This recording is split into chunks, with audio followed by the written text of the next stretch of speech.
This week on the Penny Lane podcast, we have Thick Teddy and Montana Trades of the Halt podcast. We discuss Teddy's love for 1% days and Ant's culinary talents. Please take the time to follow their podcast on Twitter and subscribe in Apple iTunes. They do a great job with it. As always, this episode is brought to you by Penny's Going in Raw and Last Bottle Wines. The stock market is hotter than ever right now, and traders are taking advantage. But what does that mean for the people who still haven't started trading? The market can be a little intimidating at first, but you don't have to be alone in the learning experience. We at the Penny's Going in Raw podcast are here to help you. I'm Dan, and with my co-host Hugh Henney, we make the stock market a fun but informative experience for our listeners. We offer knowledge for all levels of traders, from beginners to those who do it full time. On PGIR, we discuss up-to-date news about the stock market and interview other traders who all started out just like us and made it big. You'll hear from Hugh and other multi-millionaire traders, founders and CEOs of companies, FinTwit superstars, and even professional athletes. Have you ever thought about investing your hard-earned cash but don't know where to start? Do you have money just sitting in your savings account collecting dust? We were all there once too.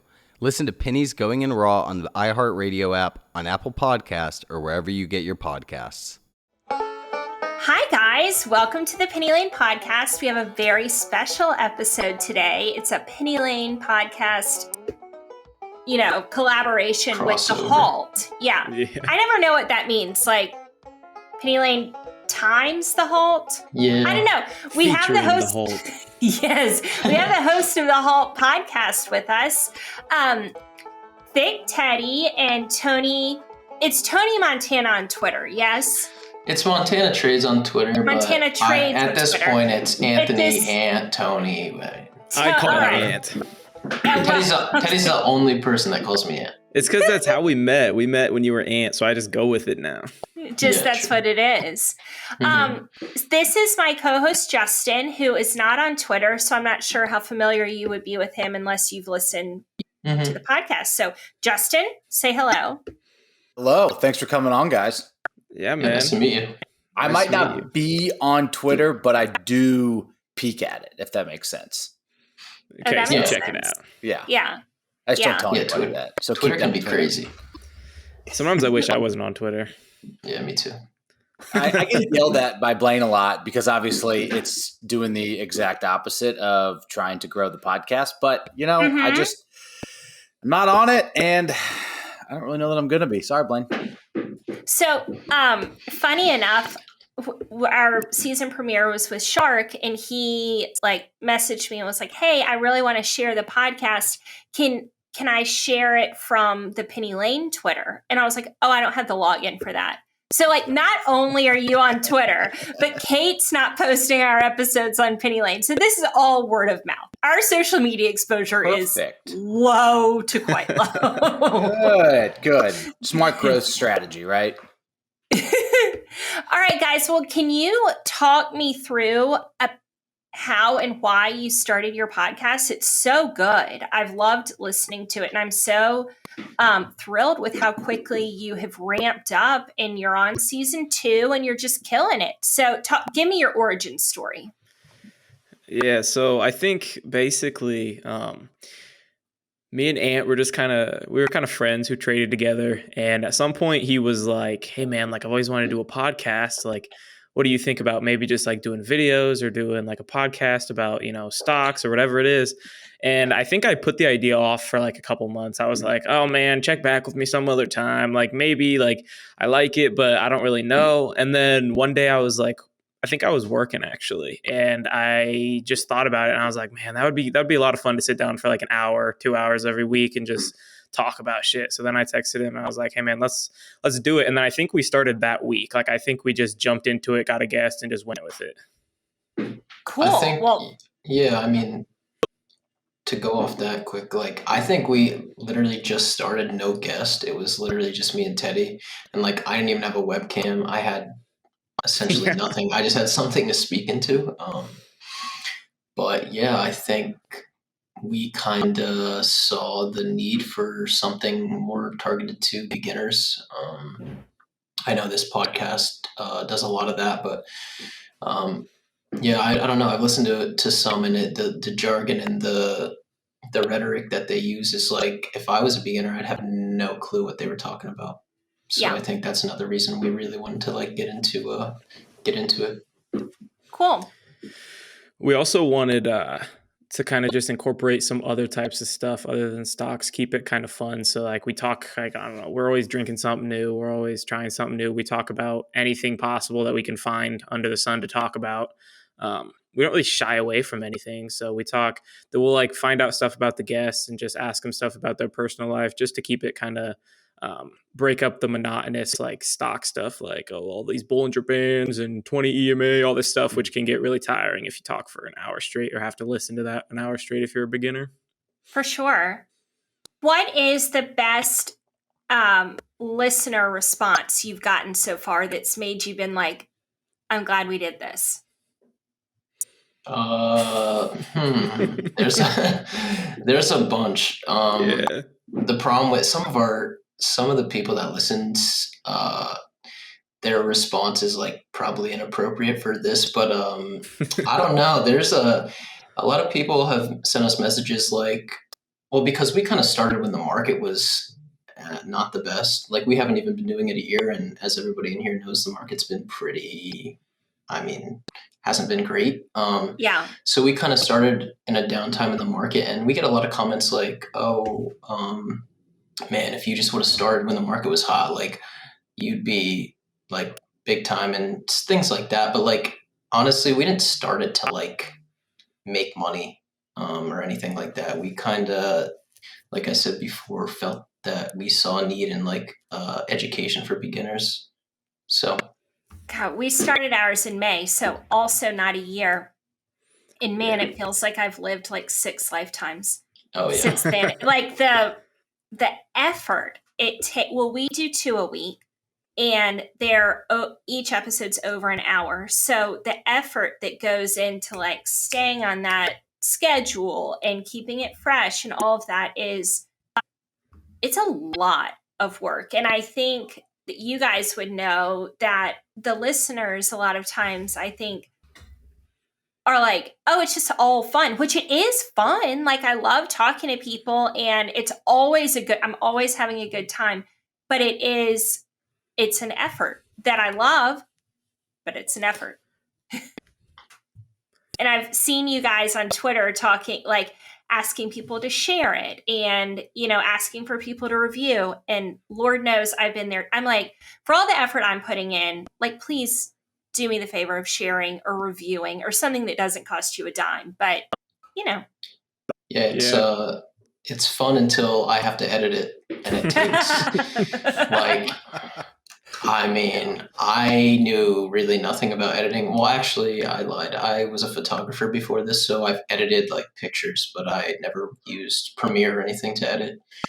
And I always run into something like last week, the whatever happened to the export when I uploaded it to YouTube, the audio was just completely gone. So I had to go back and redo it.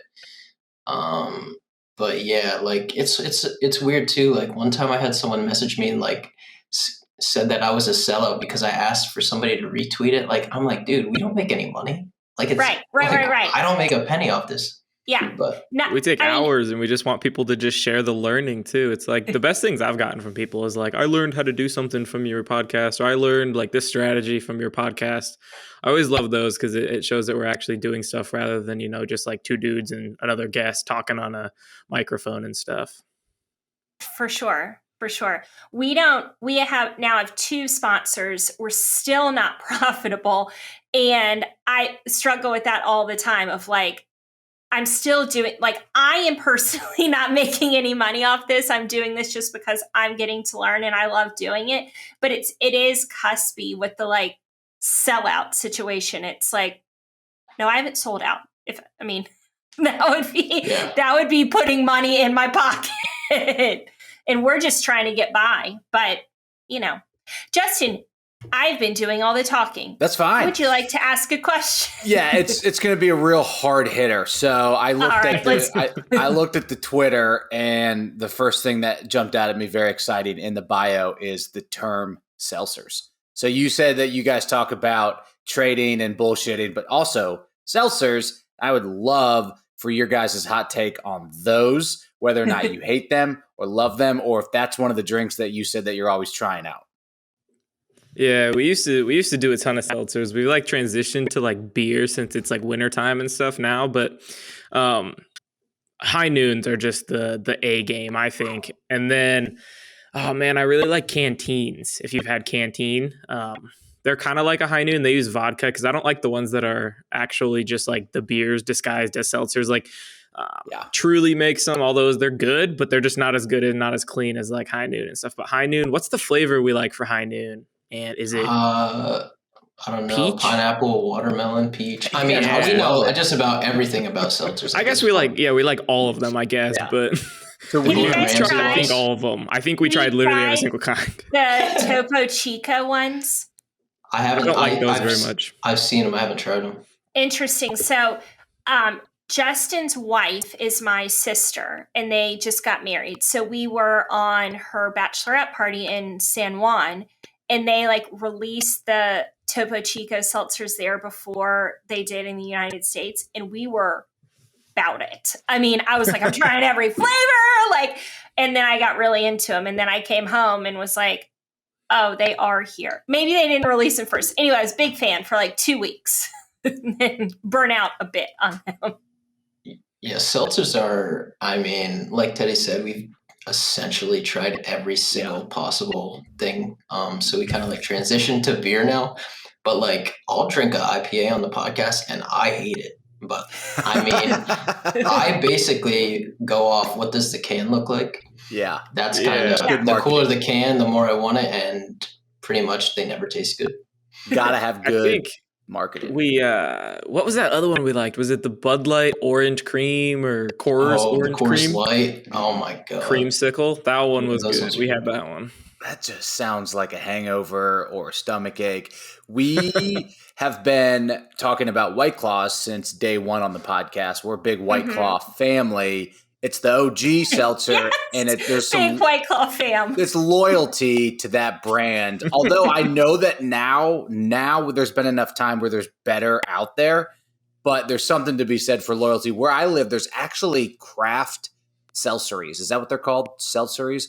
There's places that just make seltzers, like a local microbrew type places. I mean, they're all good. There's nothing wrong with them, but yeah.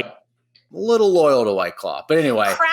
Cracking that White Claw with the wave. You're looking at the wave. You're cracking the claw. You're like, this is going to be refreshing. Anyway, we have a new sponsor that's not White Claw. Our new sponsor is a wine company that we're very excited about. It's called Last Bottle Wines. And we will talk about them at the end of this episode. But if you guys are into wine, I would suggest checking them out. Great company. Is it like a company that makes wine or they sell wine? They sell wine. Justin, tell us about it. They sell wine, but it's an online company, both online and an app. And they buy like small batches of wine and essentially they release them. And when they're done, they're done. So it's like if they've got 5,000 SKUs, that's it. Or if they've got 200 SKUs, that's it. And it's at a discount. So it's like you got to be pretty quick, and then they ship the wine to you. So you get to you don't have to walk the aisles of a wine store. Plus, these are mostly bottles you can't find. Do you guys do wine on your podcast or just the beer now or liquor? And we might change into wine. I've been drinking a lot of wine lately, but I know you've been drinking wine too, that box wine. Yeah, we do. We do wine. It has been tough, huh? Drinking box wine. I mean, it's super cold in my house, so that kind of warms me up. That's fair. But we're borderline. Yeah, I mean, essentially, we're borderline alcoholics. Yeah. Well, most people who trade are. So, Functioning. Tony, I would like to transition this talk right into your cooking. Can you tell us about that? Because you look talented. Thank you. Well, I essentially went to war last night with somebody on Twitter because I posted a picture of a cheesesteak, and apparently If you post a picture of a cheesesteak and it's not a Philly cheesesteak, then it's not a cheesesteak. And I was looking for backup last night, and Teddy was nowhere to be found. Hey, we don't need to talk about that part. Yeah, why don't you tell him where you were? This person came. Wait, where were you? Tony. I was having my Saturday night fun like I normally do, posting my fun tweets when I'm in a different state of mind, you know? I love it so much when your late night tweets. I also have notifications turned on for you now because I wanted to get in your new Discord, which I'd love to talk about. But I turned on notifications so I get all your tweets, and I'm never turning them off. It just keeps me entertained. It's an experience. I make sure to make the stock trading fun because Saturday nights I don't want to be dealing with anything with stock, so I just tweet everything that comes to my mind. Sometimes I scroll through Reddit and just find stuff that's interesting, tweet it, get people just thinking. Now, are you doing these tweets from your home or are you out on the town? Where are we tweeting from? It's about, I'd say about mostly from my home, the comfort of my own home. But I'd say like a little less than half the time I'll be out and people will be talking and I'll be like, look at all this stuff I'm tweeting. And then they'll come up with something and they'll tweet it and, It's like a game, a party game. Yeah, it's wherever I am, whatever I'm doing, I just... Where in the world is Carmen Sandiego? So you left Tony hanging because you were tweeting about Reddit. Yeah. No, yeah, I don't even know if you were active when I was getting absolutely destroyed. I had to catch up this morning with the Jackie lady. Yeah, she came after me and said like I had zero culinary taste and I'm young and blah blah blah. I'm like, lady, I posted a picture of a cheesesteak. What is the problem? Like I made the bread and it looked fire. Like I made everything and I posted it and people still wanted to complain about it. I'm like, whatever. Now you feel my pain when I post my pizzas from the gas station and everyone yells at me.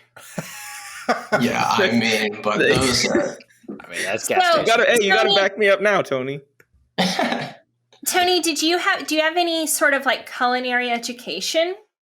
No, none. But you're making bread for your cheesecake. So, clearly this is a passion. Yeah, honestly, if I'm being perfectly honest, I like to do things to I don't know, just they help me relax and like stress relievers, I guess. I played baseball in my life, so it was that. And then now, like when the weather's nice, I golf. But when it's cold out, I've always cooked. I've cooked for a while. And I always like to try different things. It's just a passion of mine. And like one of the things that I would like to eventually do is have my own little like deli type-ish bakery kind of thing. But yeah, I just do it. It's relaxing, to be honest. It's relaxing until you post it to Twitter. When I was in college, at Georgia, there was 5 Points Deli, which was in 5 Points, which is the most famous part of Athens. Mm-hmm. And they had a whole wheat bagel with chicken salad on it. That was like the best thing I've ever eaten. And they've closed. And to this day, delis make memories. I'm here for your deli. You open the deli, I'm coming, provided you make me a chicken salad on a whole wheat bagel. The thing with where I live is I'm in Pennsylvania, in the middle of nowhere. And, I might get hate for this, but there's legitimately nowhere good to eat around me. No bakeries, no anything. I feel that. Teddy knows he's in the middle of nowhere too, but there's if I want something good, I actually have to make it myself. So that's another reason. In theory, you should know the difference between a cheesesteak and a Philly cheesesteak, which I don't think there is a difference, but you would be the one to know this, right? Yeah, there is a difference, but I posted if you go look at the thread, it's people are at my throat. I'm first off, I never said it was a Philly cheesesteak. Second off, what is the issue? It's cheese plus steak on a roll. Yeah. That's it. Good. I was ready to eat it last night. I was feeling it, but no, it caused hell across the internet, apparently. This is circling back to the start of the conversation, but I feel like people on Twitter now, and they're all around our age, maybe younger, maybe a little older, and they all make fun and they have the old man meme of an old dude with a cane screaming at the clouds. But that's just what people our age do now online. So it's pretty bad. That's There's no self-awareness with that. Like they're just screaming into the wind about a cheesesteak. Yeah, I mean, I was like, if this is what your life has come to, honestly, there's a part of me that feels bad because like you must be so miserable. Like you're fighting with me. I don't even want to fight with you about it. And imagine I'm just relaxing. If they had convinced you, like if she was right, he or she was right, and was like, you know what? I've got you, Tony. And you said, you know what? You're right, lady, guy. Yeah. This cheesesteak isn't a cheesesteak. I agree with you. Now what? Okay, so that's funny you say that. There was somebody else that said, he commented on it. It said like, dude, if you were from Philly, you'd know that this isn't even remotely close to a cheesesteak. I said, you're right. It's not a Philly cheesesteak. And he commented back. He's like, oh, I wasn't trying to be rude. It still looks great. Like he came at me and I was nice back. And then he just completely changed. Dude, people with their food like areas get so like defensive about food. Like if you go to like somewhere and you're getting barbecue, they'll be like, better than Kansas City barbecue. Yeah. And it's like, I don't care about Kansas City barbecue. I'm here to eat your barbecue. People get whipped up about barbecue. For sure. We're in the South, so we get whipped up here. About barbecue. Or like, I'm from Georgia. And Justin is from everywhere. He's from North Carolina currently. But like Carolina vinegar-based barbecue versus like Memphis barbecue. I mean, I'm a vinegar-based barbecue guy. Nice. Oh, yeah. My mom is in Mississippi. So she's, South. Yes. That's like real South. That is very South. So let's take that one step further. So we got old people like screaming at the clouds on Twitter, young people screaming at the clouds on Twitter about food. What happens? I'll ask you the same question, Blaine. What happens when you guys are on Twitter posting stock plays? I mean, are people as aggressive to you, or are they much nicer? I wanted to tell, this is right, answering that question, but I have been posting my P&L on Twitter because it's been terrible. I mean, I'm trying to be transparent, but I actually am thinking of stopping doing it because it's so embarrassing and horrible. But the other day I posted my P&L and it was red and horrible and all the things. And I was like, I feel like a piece of shit right now because I broke this rule and I'm really feeling bad, but I want to be honest with you guys. Here's my P&L. And somebody wrote, you can't use Twitter as your own personal journal. Who says? Well, what? You can't use Instagram to document your life then. How about that? You can't use the mail to send mail. Yeah, I mean. If you don't, and then I was like, you don't have to look. Just unfollow me. It's fine if you don't like what I'm doing. People have such strong opinions about the dumbest stuff. You can't win. It doesn't matter what you do. It doesn't matter what you post. Someone's always going to have something to say about it. Yeah. Also, way to kick me when I'm down. Yeah. Seriously. let me have my pity party. Don't. It's always the people too with the random profile pictures. Like the lady that commented on my on my thing last night, her profile picture was a skyscraper. I'm like, Jackie, at least use something else besides a skyscraper. Jackie hiding is behind a skyscraper. 2022's version of 2020's Karen is now. I quote tweeted it and I said, "Don't be a Jackie. Don't be a Jackie." It was great. So I just saw the cheesesteak on Twitter, Tony, and it does look pretty fire. It's also not too big. It's not too messy. It looks amazing. So, but you do have some stock plays that are posted on your Twitter. What is the feedback like that? Do you get Jackies in there too? Or is it much more constructive, conversational, or just no one even says anything because it's not as controversial as a cheesesteak? I mean, just from me personally, I honestly have never had a single person say anything about a stock pick, negative. I don't really know why. But a cheesesteak. Yeah, but the cheesesteak really stirs things up. But no, the only thing I'll get positive feedback. So I'll post options watch lists every night, and depending if people play them or not, I always get positive feedback. I don't know. Teddy has 5 times the following I do, so I'm sure he's probably ran into a couple things. But yeah, man, I don't know. I get mostly good stuff. Like people will mostly be like, "Oh yeah, I can't wait to hop on the bandwagon," that kind of stuff. But there'll be the occasional person that'll like tweet under it and say like something like, "Do you even know how to chart?" or like, "Do you even understand trading?" Or like I'll get somebody who will DM me later and be like, "The stock is down today.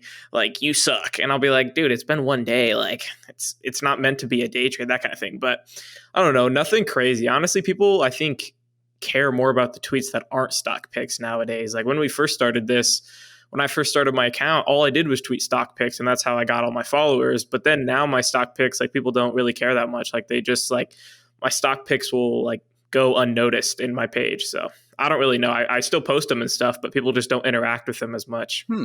Interesting. I was talking to my mom today and was just sort of generally bitching about life. And we also just came out of having COVID, and I just, that's what your moms are good for. Just like, I'm going to really be real with you about this. Yeah.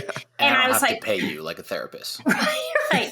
And I was like, Mom, I'm lonely. Like COVID has made me really lonely, and I haven't seen my friends, and we're in the house, just my family. Anyways, Mom, I'm lonely. And she goes, well, Blaine, you have your stock friends. And I was like, I do. I do. Like, Twitter's actually very important to me in my life, even because like you can go on there and there's always somebody that I know that's kind of down to chat. I was like, Mom, thank you for understanding. Like, I do have my stock friends. That's like actually what Twitter has done for me. One of the only positives. Like there's a lot of positives to Twitter. Twitter's given me a ton of things. There's also way more negatives though. But one of the biggest positive things is I found, Ant, and then I found our friend Milo. Those are probably two of my closest guys on there. And if I have a bad day trading, I just, blow up our group chat, usually with some swear words, usually with some like pity party stuff, and then we move on, and they help me move on. Like, I mean, we send each other just like messages that are like, all right, man, now you've got it all out. Like now you're ready to go on to the next day, get your watch list ready for tomorrow, that kind of stuff. For sure. I actually would love to bring up our mutual friend Booch. He's been I love Booch. I know. I love Booch too. I've loved him from the first day I met him. Basically, we had like a Grateful Dead connection. Like Grateful Dead and trading are sort of oil and water, but we're both making it work. And so I loved him immediately. And now I'm in a group chat with him and our friend Tyson.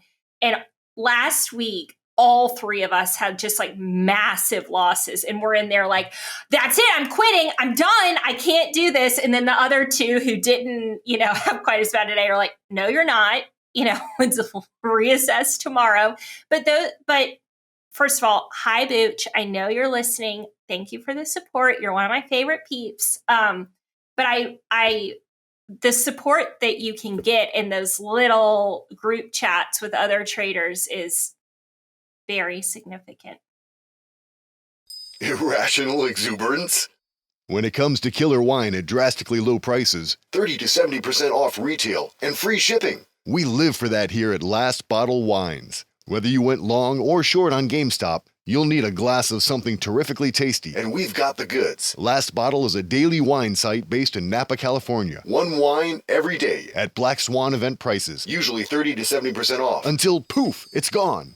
Whether you're a pound-the-table type, think ultra-crisp, quaffable Sauvignon Blanc, or a dividend aristocrat, Burgundy, or Napa Cab, there simply is no better place to buy wine on the web. And they always have free shipping. Last Bottle has a deal just for Penny Lane listeners. Use promo code PENNY, that's PENNY, to save 10% off your next order with Last Bottle. The code is good for one order and one order only, and it expires March 11th, 2022. So head over to lastbottlewines.com today. That's lastbottlewines.com. I know you kind of give your recaps, like even if you lose money, and very, very few people are like transparent like that. But yeah, it's always nice to see when you have like support like that from people you've never met. And like you guys have said, that's like a really good thing about Twitter. But there's a lot of bad things. Yeah. Why? Like a lot. Why do you think people are afraid to be honest about their success rate or hit rate? Like, do they think that they're only going to grow if the purpose is to grow their following, are they only going to grow it if they are like a Einstein of trading? Is that the thought process, or is it something different? Yeah, I think yeah, it's a little bit of pride. There's probably something a little deeper, maybe subconscious, that people want beginners to continue failing if they're profiting off of beginners. So if you can get someone to join your play, and you don't have to post all of your negative stuff like after the fact, then people are just going to keep following you and thinking, oh, if I just follow this guy and do all his plays, he's going to, make me money. But yeah, more so just like the pride. I think a lot of people aren't willing to admit when they take a big L or a big loss. I know there's a lot of big traders that take really big losses behind the scenes. And also probably don't want to, tarnish their reputation, but I'm all for the honesty. I think, good traders fail just as much as bad traders. They just know how to handle it a little bit better, risk management, that kind of thing. So I like when people go over their losses, give recaps. Yeah. Yeah. Go ahead. Go ahead, Tony. Well, no, I was just going to say, I'm confused as to why people think we don't know that they're losing, right? Because if you're not losing, then you would have started a hedge fund. If you were as good as all of your wins and if you added those up and you always made a 5,000% return every year, like people, you would start a hedge fund and people would they would give you their money. We know you're not winning 100% of the time. There's losses there. Otherwise, you wouldn't be floating around with half of us, right? At least that's my opinion. But yeah, I have strong opinions on this, and Teddy and I talk about this all the time. But it's like a multitude of different things. One, there's people that rarely lose, but it's at the mercy of their following, which is terrible. There are people that claim they never lose because they're selling a service to people. Mm-hmm. And then, like you just said, the people that claim they never lose, I mean, if you know anything about the market or have experience, then you know that's not reality. Because I like to use the baseball reference of if you're a 300 hitter, which is 3 out of every 10 times you get on base or get a hit, that's incredible, Hall of Fame. Yeah. If you're winning 60% of the time, even 50% of the time, but those losses are very minimal, you're very successful. So people try to paint this reality of they never lose, which new people, new traders, they don't understand. But anyone with any kind of experience or who's done it, they know, and they know that person's full of shit. So yeah. I like how you broke that up into 3 categories like a research paper. That was very well done. But so real quick, this is off topic, but the analogy you used, if you're a 300 hitter, you're in the Hall of Fame. That the context there is so important because we at my company, we always, there's a guy who says, well, I hired that guy and he didn't work out, but it's not a big deal because, if you're a 300 hitter, you're in the Hall of Fame. If you hire 3 people or 10 people and 3 work out, right, you're in the Hall of Fame. And I'm like, that's not how that works with hiring. That's not the same thing. You should be at 9. You should be at a 90% hit rate. It's a glass half full kind of guy. Yeah, he's just being optimistic here. This is the wrong, you can't use that analogy there. It doesn't fit. Yeah, but that's all the stuff that's wrong with Twitter. We could go on and on and on. If I have 10 kids and 3 of them turn out okay, then I did a good job. It's the same thing. 7 are in jail, but 3 just fine. 7 of them killed people, but and I got a Dad of the Year mug out of that. Yeah, keep procreating. Teddy, I think this is a really nice segue into your 1% philosophy. I'm an MTA and I hang out there a lot. And my friend Callum, who's in MTA, ran a 1% a day challenge for a little while. And the way that compounding really opened my eyes was unbelievable. And he is not running one right now. However, your posts are filling a nice little void there. And that is so important. And I appreciate you doing that. Yeah. I mean, a lot of the beginner traders really need that mindset, just kind of not forced on them, but I guess given to them as an opportunity, because we see people with massive, $1 million gains, people with, $100,000 gains that post their P&L.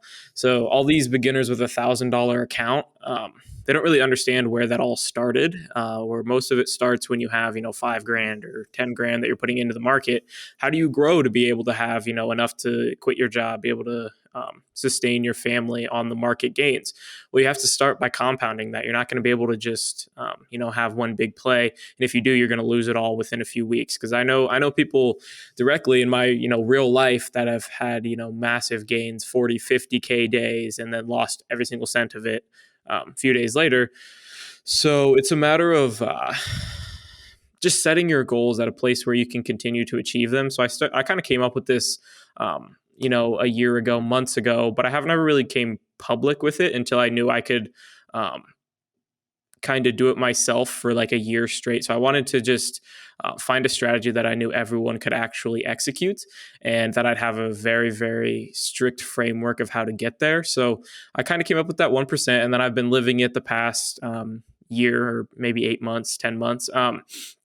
But I wanted to, because I made a lot of my money during the COVID crash and then run back up, a lot of easy money. And so then after that, I decided I needed to come up with something that was going to be a little bit different for the future. And so what I've been doing is I've just been encouraging people one by one in my Discord to just set a goal of 1% a day. Let yourself have one red day a week. And, if you have 5 red days the first 2 weeks of doing this, don't stop. Just keep continuing to, try to get that 1% a day. But I tell them the 1% a day, one red day a week, you'll get 3.5%, maybe 4% on that week. If you're lucky, try to minimize the losses. Have like a rule board. I got my I tell everyone to make their own big rule board, have it next to them when they trade. I love it. And I just keep pushing it on people. Like everyone who joins, I'm like, try this out, give it a shot. And the response has been astounding. The response has been everyone saying, I never realized how quick this will, compound after a month of doing it, after a month and a half. Because when I started kind of just coming forward with it a month or two ago, and so we're just now getting to the part where people are starting to be like, okay, wow, my days that were $10 are now $15 or $20 now. Like my account is, growing by it. So yeah, it's just really cool. It's really cool to see people actually learning a sustainable way of trading rather than something that's setting your goals a little bit too far out for a beginner, which causes you to overextend in the market. And that's one of the things I hate the most. Really cool. Really cool. So let's talk about your new Discord. Can you tell us how that came to be? Yeah. So I have a few of them. Are you talking about the Mob or Slappy Central? The Mob. The Mob is the one with Incredible Bob, right? Yes. Yeah. Cool. So yes. We started the Mob. How long ago was that, Ant? Like a year ago, but we just revamped it like a month or two ago. We started it with just our buddies, me, you, Ignatius, and then Milo. Tell her why. What's that? Tell her why we started it. So me and Ant were in a Discord called King Street. I don't know if you guys have ever heard of that. Yeah. But it's run by the most mean person that we do not like. I'd keep it PG. We don't like the owner. We left, whatever it was. But we started the Mob. Like the main 4 people of the Mob were really good traders from King Street that me and Ant kind of like handpicked, and we're like, hey, we want you to come do this with us. We really like enjoy working with you, that kind of stuff. So we started the Mob with those 4. It got to be 1,000, 1,500 members where we were just hanging out, talking, doing this kind of stuff. And then Incredible Bob joined about a month ago, and he's brought in tons of members. He's brought in, I think we're at like, somewhere 3,000, 4,000. It's not really about the members though. It's about where Incredible Bob wants to, push the learning and learning how to fish is what he likes to say. So we've been working on, getting him his opportunities to put swings out there for people, because people missed him when he left Atlas. He was kind of their one of their top swing traders. So we've just been giving him a platform and kind of teaching more. He did a voice with me. We talked about how to, find a swing. We talked about how to determine if a swing is bad, good, something that could actually work or something that in the market won't. So it's really about learning, and it's a really cool place to be. There's a lot of really, really great guys there. I know Booch is there. So yeah, just some good people. Cool. Very cool. Well, when you posted it the other day, I joined and love it. I love the way it's organized. I love the whole vibe. I love the different floors that you guys like. It's just very organized, which I enjoy quite a lot. So anyway, looking forward to hanging out with you guys. It's a fun place. So I also didn't really realize I had to leave Atlas, not because I have anything against Atlas, honest to God. I was losing money being in Atlas. So it was like a personal, like I have to leave or I am going to blow up my account. So I didn't really realize that Incredible Bob had left until he joined your Discord. But he's a good trader. He's great. He has a lot of wisdom. Yeah. The word wisdom is funny. I wish anybody in my life would ever describe me as having wisdom. You probably feel the same, Blaine. No one's ever been that guy's got wisdom. There's not a lot of higher compliments you can pay somebody. Yeah. Wisdom is a word I don't use very often. Yeah, that's sure. true. He just has so much experience. Yeah. Wisdom. Does that also mean that you failed a lot too? I kind of think it does. Yeah, I bet so. Most successful people who deserve the word wisdom or wise, I feel like they failed a lot in the beginning. Yeah, no, I agree with that. So on a personal note, I gotta get into this Discord somehow. For sure. Yeah. But you don't have Twitter. Justin. What, Blaine? You're embarrassing me. I'm in Discord. I don't have, I'm not a full-time trader. If I was, this would be much easier. So I'm not a full-time trader. Right, but maybe you want to get in those swings, I need Mr. Not a full-time trader. Exactly. You see? Exactly. Perfect. All right. So we'll talk on the Discord. Anyway, moving right along. We'll talk after class. Oh! There we go. First class service. First class service right here. I just got the link sent immediately. Wow. Bingo. It was quick. It was quick. I started trading in the summer of 2020, not last year. And it was good. The times were good, right? Times were great. Trading was fun. And I saw someone, I think it was it definitely was Mitch Picks, say that we're starting to see the majority of 2020 traders leave the market. And now it's just kind of a few of us left. And even more of us are going to leave because the market is just not in a way that we are used to trading. And I know I have felt that so much, but then I've also thought, maybe I certainly joined in the easiest trading market ever. And maybe this is normal now. And then I've had people say that not only is this not normal, but this is the hardest. People have been trading 10 years. This is the hardest market they've ever traded. And where does that put us as content creators without huge audiences of new traders coming in or new traders coming in and blowing up and leaving immediately? Where do you guys think that the future of day trading is going, and how does that affect us? I think it really boils down to the people that once they found that opportunity in 2020 or made some money, that they then realized, okay, once that started to taper away, the people that put in the effort and the time to learn, and actually you could just throw money at anything in 2020 and you would have made money. So but very few people learned how to actually trade. Yes, It was a great opportunity, but it was that false sense of reality, or false sense of hope that it gave a lot of people. So the ones that are sticking around now and the ones that are going to be super successful are the ones that really, really dedicated a lot of time to learn. And that's the whole reason Teddy and I have our own private Discords. There's so many private Discords that are just alert services. But we both preach education first. I know I just got done doing my 40th lesson today. Congratulations! That I create myself and then post for my Discord. But yeah, I just think it's those people that really really kind of figured out how to actually do it. And I know it's going to sound weird, but this is one of the more lucrative markets to trade in if you are playing options, because there's been a lot of continued downside for months now. So the people that were able to adapt and switch over to, well, I mean, unless you short, but people that learn how to play options consistently are making a ton of money. Now, Tony, did you start in small caps or in options?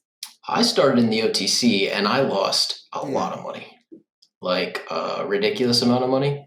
Wow. And I didn't have a mentor. I had actually nobody to talk to. So it just took literally me losing money, like a ridiculous amount of money. And then, but I did see the opportunity. Yeah. I saw that, yeah, you actually can do it. But I put in so much time, like 8 hours a day. I'm talking like would go to work and then or study before work, go to work and do whatever. But yeah, then I think I kind of pride myself in the ability to trade anything. The only thing I don't do is short, but I trade pennies, I trade options, I do basically everything. The transition of people from small caps into options, which I am experiencing myself because I just could not, Just had swings aren't to- it right now. It's, I mean, to be blunt, like I tell my group, like if you are only a swing trader, you're going to be sitting on your hands for quite a while. And if you're trying to jump into things, you're going to be losing a bit of money. And I've been saying it for, like, me and Teddy have been saying it for months. And I'll have people, they'll send me a message like, hey, is this a good opportunity for a swing? It's been selling off for a month and a half. And I'm like, yeah, but you don't have any information otherwise that's presented to you that gives you, that's telling you that it's time for a swing. And I know a lot of swing traders why won't it are continue struggling. the downtrend? Exactly. Yeah. Like a lot of swing traders right now are struggling. I had, do you guys know who Real Simple Ariel is? I've heard of the name. Yeah, I've seen it, but I don't know him well. He's one of my mentors, one of my biggest mentors. He's been amazing to me, and he took the time to teach me what at the time he was calling intraday swings. So like swing trading, but you would hold the play for several hours and you would take it when the play was breaking out. You sold a third when you're up 20%. You sold a third at a new high of day, and then you would hold the last third until a 5-minute candle closed between the 20 EMA. It was simple. I could do it. Like, things were going pretty well this summer when I was doing it. And then that whole market sort of fell apart. Like, I couldn't find an EMA writer. It just was not working. So anyway, we had a talk yesterday and he was asking me how options were doing. And I was like, this is actually fascinating. So what I've been doing with options is buying puts when it breaks the key level, selling some on the first 20%, selling some at new low of day, and then not closing the last third unless it closes above the 20 EMA. So I'm like, I literally just took your entire strategy, flipped it, and it's working. And that is just so it's really that it wasn't me and it wasn't my strategy. It just was not in a market where just adapting to how the market is. Yeah. That's actually 100%. Probably the thing that I would say is one of the most important if you're going to be a long-term trader is like seeing what's happening in front of you and being able to just adapt your macro strategies. Like, I know a while ago, like certain chart patterns were really hot because a lot of people were noticing them. Like right now, 5-minute flags on small cap gappers are working really well. But, a week ago, they didn't work well. So if you took a 5-minute flag on a gapper, a month ago, a week ago, they did work, but a month ago, they weren't working. So if you can kind of recognize what's happening, like I know right now, 9 EMA and 20 EMA is crazy successful. Like if I find a 9 EMA crossing a 20 EMA on a large cap, I'm just taking calls or puts if it's crossing below. But I remember months ago, I tried that strategy, didn't work. I couldn't get shit to work with it. So it's just kind of figuring out what you're seeing with all the indicators, because you have most people probably average 5 or more indicators, seeing what's happening, seeing what happens, and successfully results in a continuation trade more than 50% of the time, and just using that, because people will try to have the same strategy long term, like, oh, VWAP bounce is my strategy. It's not going to work long term. You have to be able to move. What if it needs to be VWAP and then like a trap below VWAP and then a pullback above VWAP, and then it goes. You have to be able to adapt to what the market's giving you, because it's all psychological. People trade based on what they see. So if people are seeing things differently, then you have to be seeing things differently as well. For sure. People to just touch on that again, is like I'll have people reach out to me and they're like, man, I just don't know what to trade. Like, I don't see opportunity. But if you look every day, there's at least one thing, whether it's penny stock or large cap. Last week it was Ford and Lucid, who, if you're a permabull, like I'll get permabulls and they'll be like, listen, I don't know what to play. I'm like, find what's moving. And because if people are going to latch on to that one thing, permabulls that only play one side, they're going to latch on to that momentum play. So it was Ford and Lucid last week. It'll be something new this week. You just have to kind of put the effort in to find what it is. It's not hard. It's not hard to figure out what the theme of that day or week is. For sure. Listener questions. If you had a mutant power that was completely useless, what would it be? So it has to be useless? Useless. Okay. I think I'd have my farts smell really good. Ooh, just like immediate air freshener out of my butt. So like if something smelled bad in my house, I could just like toot and it would smell better. Just like a fresh linen situation. Yeah, just like fresh linen or one of those Hawaiian ones. The Hawaiian ones are really good smelling. Like sweet. No, what is it? I'd probably, like, if I just wanted to get buzzed instead of drinking, I could just something inside of me and I'd start feeling better, You like tap your head and then all of a sudden you get a buzz or something? Oh yeah. Yep. Nice. Not like drunk, but like just feeling good, yeah. Dude, I'd be hitting my head all day. Middle of a trading day. Justin, do you have one? No, I've never. That's such an interesting question. I don't know. A useless mutant superpower is like, man, it's got to be a little advantageous, obviously, but like good for nothing, really. I don't know. No, pass. I think that I would like to be able to just snap my fingers and be in my bed for like, even if just like a 5 minute, I need a little relaxation. Just that'd be nice. Yeah. That's right. a good one.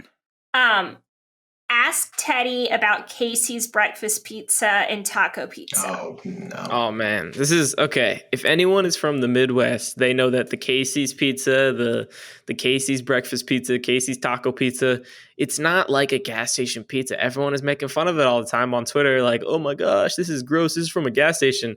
No, it's like a delicacy here in Iowa. We don't have any of those like New York wood-fired whatever places, any of those like little Maria's like mom and pop shop. We don't have any of those. I have my gas station Casey's and that's the best I got. And it's actually super good. The breakfast pizza, what it is it's like just normal dough, and then it's cheese sauce. And I know Ant's about to cry right now when I say this. There's scrambled eggs on it, and then you can choose sausage or bacon, and then like it's like gravy sauce is in the cheese sauce as well, and then there's cheese on it, and you can get hash browns if you want. It's just super good. Then the taco pizza is like refried beans is the sauce, and then it's like Doritos, lettuce, taco meat. Super good. It's super fattening, but sometimes I gotta have something that's a little bit of a splurge. It's good though. People can hate on it, but I'll accept it. You guys have just never tried the Casey's life. Anybody who hates on that is lying, because depending on what part of the country you're in, you have something similar. It may just not be like a breakfast pizza. If you're in Pennsylvania, you've got Wawa and Sheetz that people argue over all the time. Those places have lots of their own gross like type hoagie things. So you can't hate on the pizza. If you're in the Southeast, you've got like Buc-ee's, or in Texas, you've got Buc-ee's. Like they've got a grocery store, all sorts of crap with you. Just wherever you're from, you have the same thing. So it could be like a competitive conversation, but you can't just be like, that's gross because you have skeletons in your closet too. So it's because I hate eggs. That's why I said that. Okay. All right. Okay. I can't eat eggs. You can't tell me that like when you're drunk though, putting a taco and a pizza together does not sound like the best thing of all time. Like I think anyone could fall for that. If you go to a random bar in some place where they're like, my pizza is the best, go to New York and be like, find the drunkest people in these bars and be like, hey man, do you want a taco pizza? Even if they're like, you know, like prestigious pizza people, they're going to be like, oh man, dude, that sounds so crazy good right now. I'm going to take some. And so, I mean, they would try it. They just want to act like on Twitter they wouldn't. I agree with that. I'd try it. I got to one up you real quick though, because we have a taco pizza here where I live, and it's so gross because one, I love it. I don't eat it anymore, but I love it.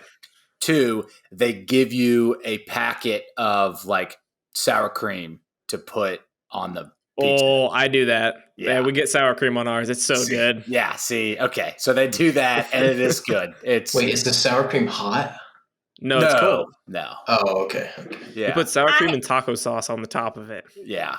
Yep. I got another one I'm about to do this week. I'm gonna go down to my favorite place. They have crab rangoon pizza. Oh, it's so good. People on Twitter are gonna freak out about this one, but I'm just waiting. It's not from upside down of the United States. It's not from a gas station this time. Though. Okay. Yeah, I would actually die. I think I would like lose a leg if I ate gas station crab rangoon pizza. That's probably what started COVID. That would give you a useless mutant power. Yeah. That'd probably give me my farts that smell good. Yeah. Give me something crazy. If one stock represented your personality, what would it be?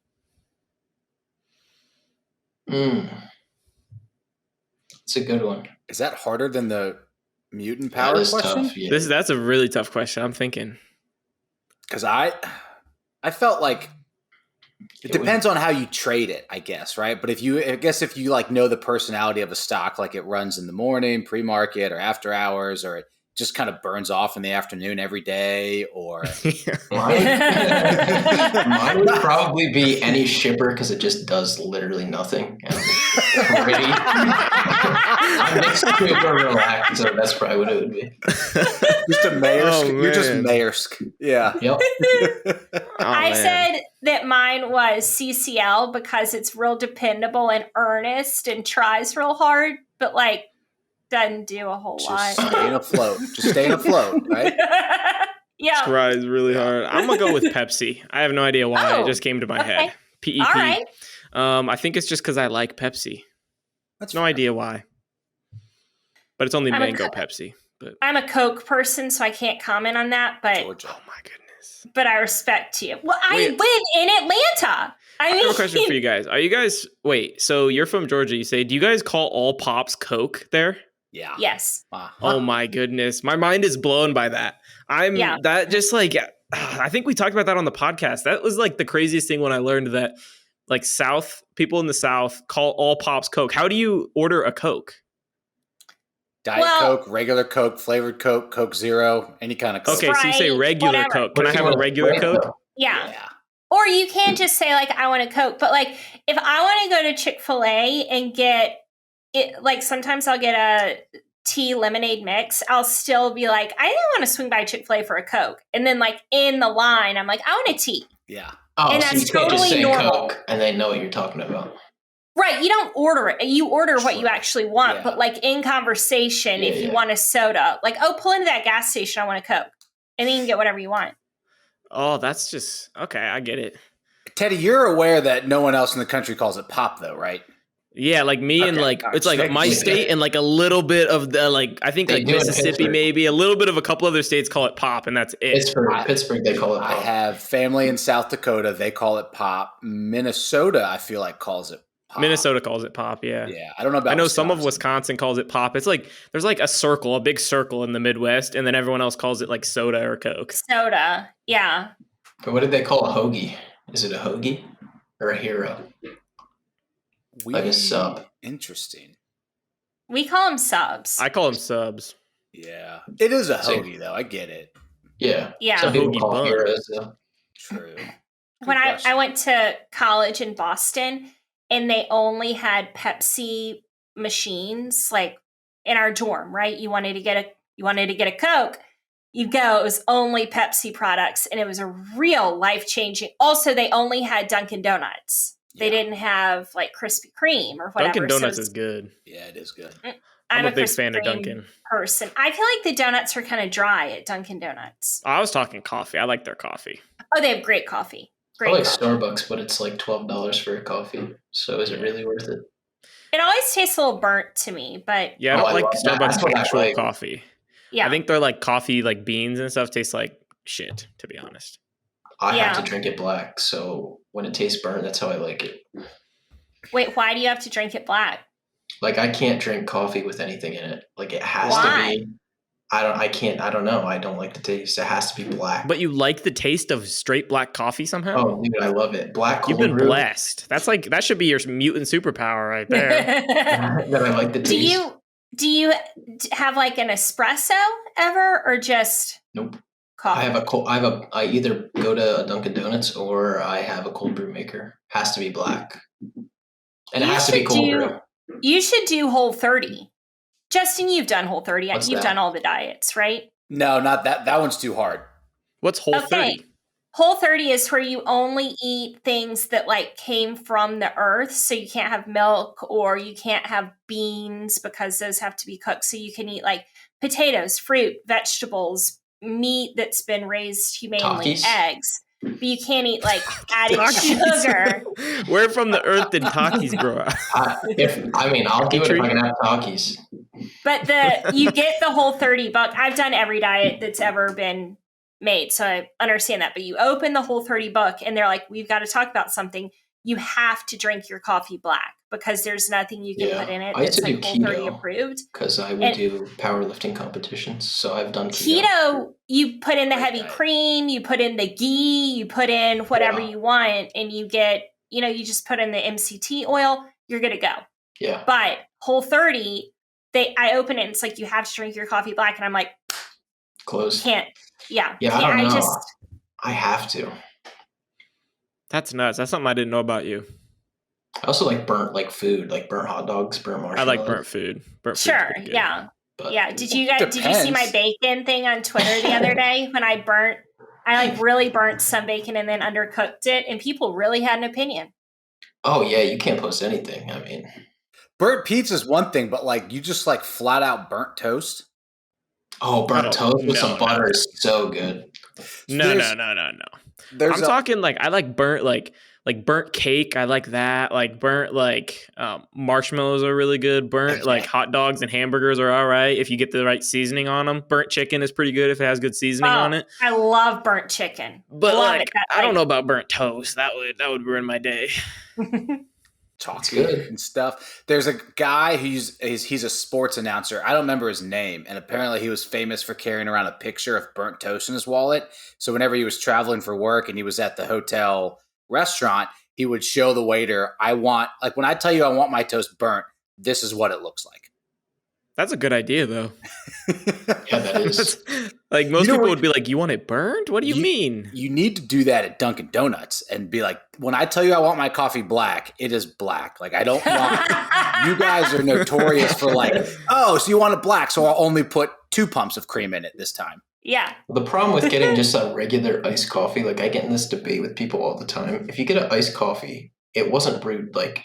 It was hot coffee that they're pouring over ice. So that ice melts and then it's just diluted. I don't want that. Yeah. It's not cold brew. Cold brew. Do you have an iced coffee maker in your house? No, it's not. Dude, what's an iced coffee maker? It just brews That's the exactly coffee. What I'm wondering. No, dude, it just brews the coffee, but it's not hot. You put it in the fridge. Okay. How does it brew it? Like, what does it do? Does it just dump the grounds in water? Yeah, there's canister and you submerge it and it spins like super fast. Like I think it's like actually dangerously fast. Like what? I mean, is that like one of those like DNA spinners that they use at bio companies that you got for your iced coffee? It might be like it spins so fast it looks like it's gonna lift off the counter, and then you just 30 minutes later you put it in the fridge. That's cool. Oh, that's cool. Mm-hmm. Yeah. If I had any more counter space, maybe I'd get one, but got too many gadgets. Well, guys. This has been fantastic. I'm so glad we could finally do this. Yeah, this is to awesome. have you guys on. I'm sorry to those of you who asked technical questions that we didn't get them answered, but I really enjoyed just a little hour-long hang with you guys. And congratulations again on your podcast. It's fantastic. You're doing great work. Thank you. We enjoy your podcast a ton. Thank you for having us on. We'll have to come back on at some point. Yeah. You're going to have to come on ours too then at some point. Yeah, we're going to have to get you on ours. It'll be basically the same thing, but on our podcast. I'd love to. I've only been on one other podcast, and man, was it relaxing to not be in the driver's seat. Yeah, this has been really nice. I've stepped back and let you talk. I was like, damn, this is kind of nice. I wonder, this is probably what our guests feel like. Shit. I don't have to text Teddy when I can speak, and yeah, we text each other during it, and we both have the little thing up. We have to make the thing. He's got to edit it. It's like, wow, this is so nice not having to do any work. Justin sent me a text that said, don't forget the listener questions. I'd forgotten them. So, yeah. It happens. It happens. Thank you guys very much. It was fun. We didn't mean to steal your podcast and just talk mostly not as much about stocks. That was not intentional, but that's how we like it. It's fun. Yeah. Now I feel like people get to know. I mean, people can go on Twitter. They can talk to you on Discord. There's tons of ways to get technical information from everyone, but there's not a ton of venues to just get to know people. Yeah. Yeah. People kind of look at you as like a robot too when you just talk about like, we're just like hanging out, having fun, but still trying to like educate people. So for sure. Keep posting those cheesesteaks, Tony. I got something good for her tonight. Ooh, I can't wait. Is it better than my crab rangoon pizza? Yeah, that sounds horrible. You're going to eat those words. I promise you. When I come visit you, I'm going to bring like 8 pizzas of all of these different pizzas that I always talk about. I'm going to force you to eat a slice of each. I don't think you can fly with a breakfast pizza. I'm going to fly with 8 of them. There's going to be a crab rangoon, a taco, a breakfast Casey's pizza. I'll take you to a real pizza place, too. All right. On that note, thanks, guys. Yeah. Thank you. Thank you. Thank you so much to our producer, Joel Edwards, and Chesley Lowe for our amazing banjo music. Before I tell you guys about Last Bottle Wines this week, I'm going to ask a favor. Please go into iTunes and leave the podcast a review. It helps us so much, and we would really appreciate it. If you're in need of a Valentine's gift, please make sure you check out Last Bottle Wines. They have an amazing app, and Justin is absolutely obsessed. He's sending me screenshots of his orders almost every other day. They offer 1 bottle of amazing wine every day at a steep discount. Download the app, shop the wine. This is a no-brainer. I'm recording this on Saturday, and they are offering a 2018 Shiraz from Australia with a 94 rating. It's a $50 bottle offered for $29. That's a buy.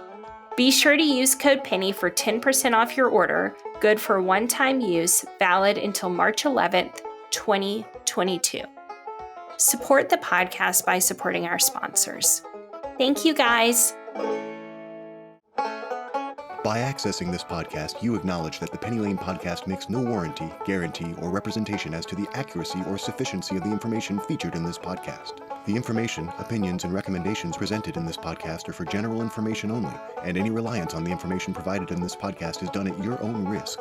This podcast should not be considered professional or financial advice. Unless specifically stated otherwise, the Penny Lane podcast does not endorse, approve, recommend, or certify any information, product, process, service, or organization presented or mentioned in this podcast, and information from this podcast should not be referenced in any way to imply such approval or endorsement. The third-party materials or content of any third-party site referenced in this podcast do not necessarily reflect the opinions, standards, or policies of the Penny Lane podcast. The Penny Lane podcast assumes no responsibility or liability for the accuracy or completeness of the content contained in third-party materials or on third-party sites referenced in this podcast, or the compliance with applicable laws of such materials and/or links referenced herein.